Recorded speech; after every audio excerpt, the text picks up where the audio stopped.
Welcome to Donmar TV News Channel. Duwag araw, gayong linggo, inaasang mapipirmahan na ng Pangulong Rodrigo Duterte ang panukalang 2022 National Budget.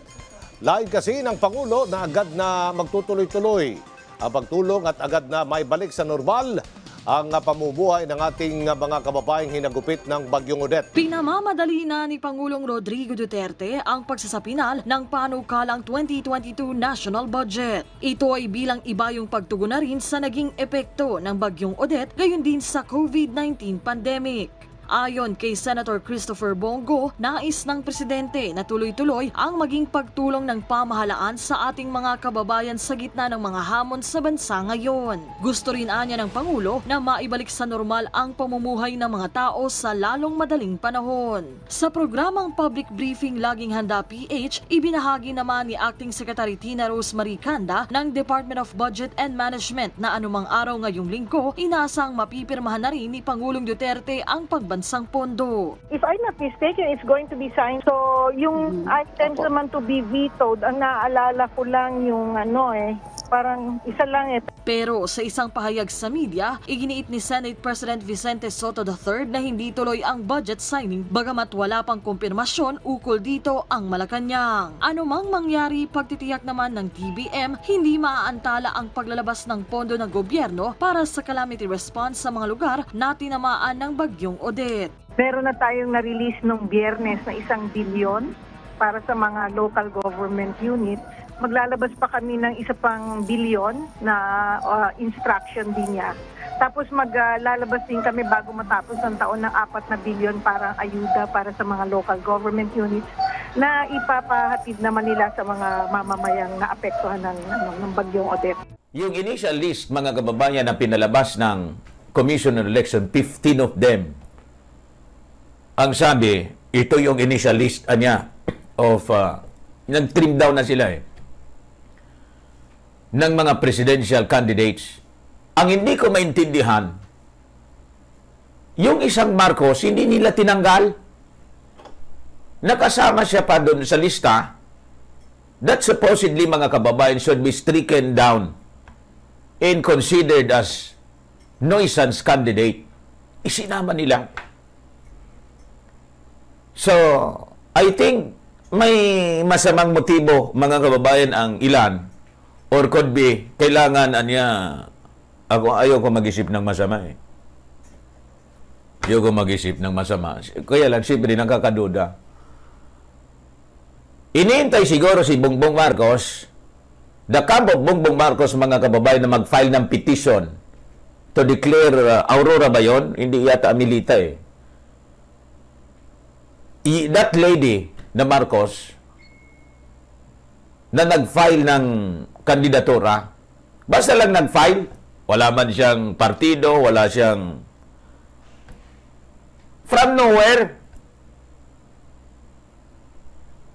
Ako, kahit gusto kong i-disabuse ang aking pong isipan, hindi maalis yung matukso ako mag-isip ng baka inihintayin si Bongbong Marcos na mag-file para, alam mo na,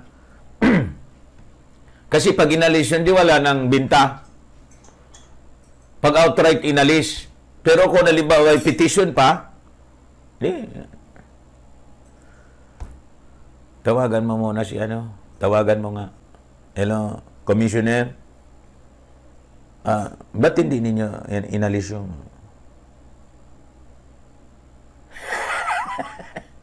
kayo naman. Pwede naman namin alisin ito. Kayo lang, siyempre, pag-usapan muna natin.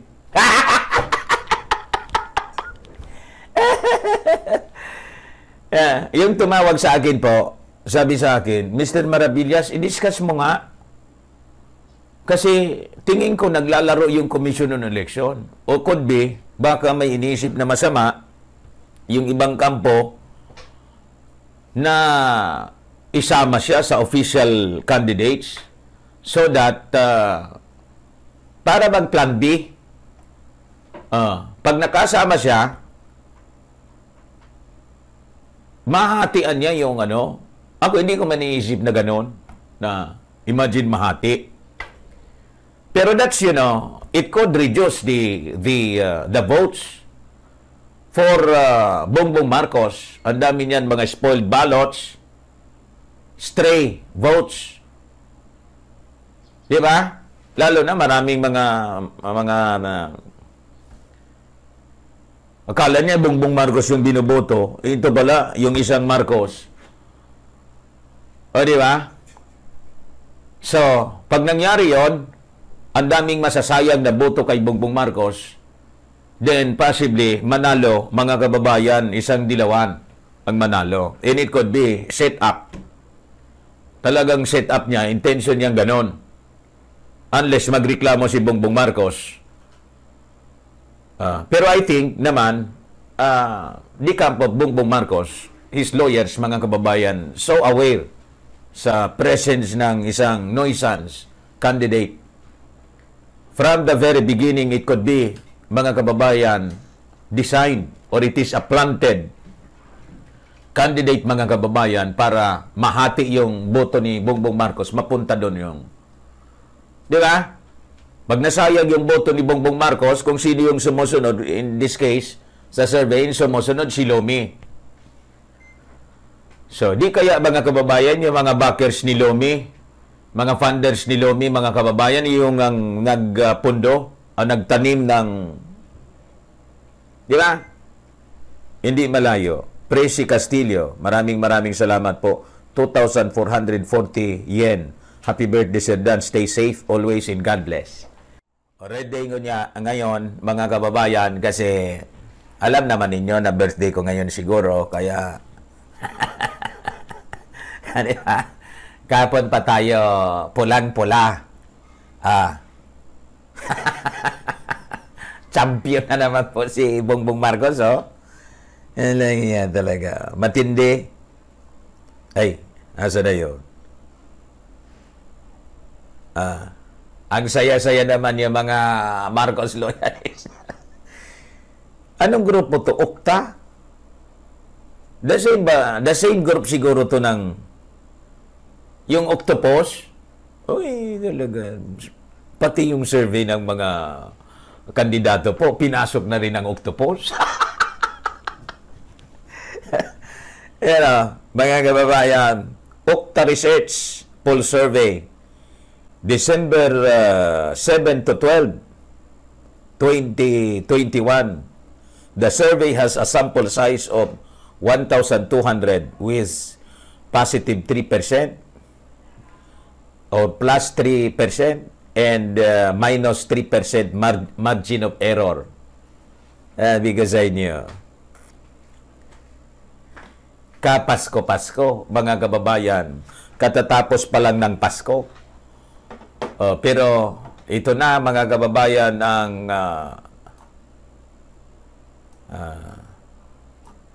ito na yung bad news sa mga dilawan. Malas niya itong taong 2021. Ay, hindi lang po 2021 ang malas sa inyo. Yung 2022, lalong malas niya.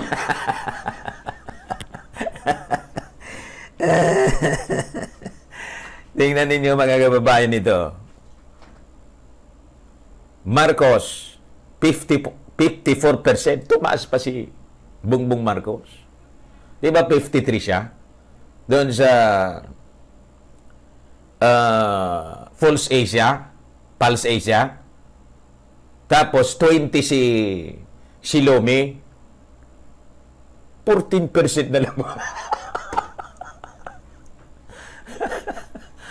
Bumagsak, mga kababayan, ng 6 points.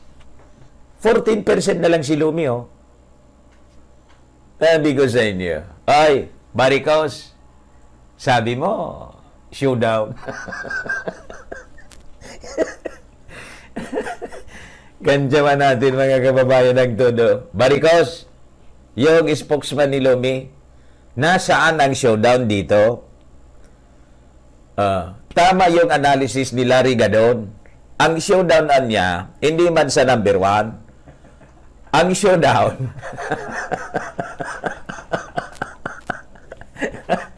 sa number 2, ang ka-showdown niya, hindi man si Bongbong Marcos, si Isko, 12%. Yun ang showdown. Ang kasama sa Rumble ng showdown ninyo, si Manny Pacquiao, 10%.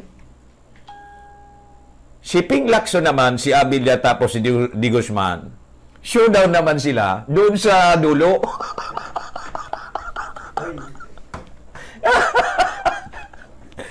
Lengaya kanya, Mr. Si Lacson, 5%. Si Abilia, 0.02%. Si Di Guzman, si Leody, 0.001%. Si Ping Lacson, si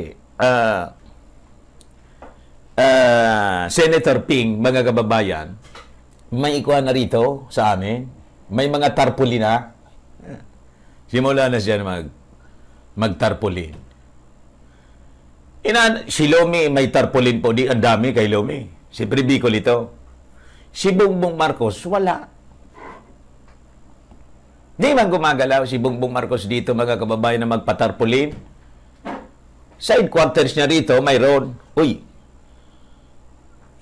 ay ma'am, Elvira Joquino, mabutit nagwang ka. Nag-super chat ka. At nag-greet ka sa akin ng happy birthday. Ngayon, birthday mo din pala ngayon, sabi ni Chuna Nasayaw. O happy birthday din po sa inyo. Gusto ko rin sana mag-super chat sa inyo. Kaya lang, wala ka man live streaming.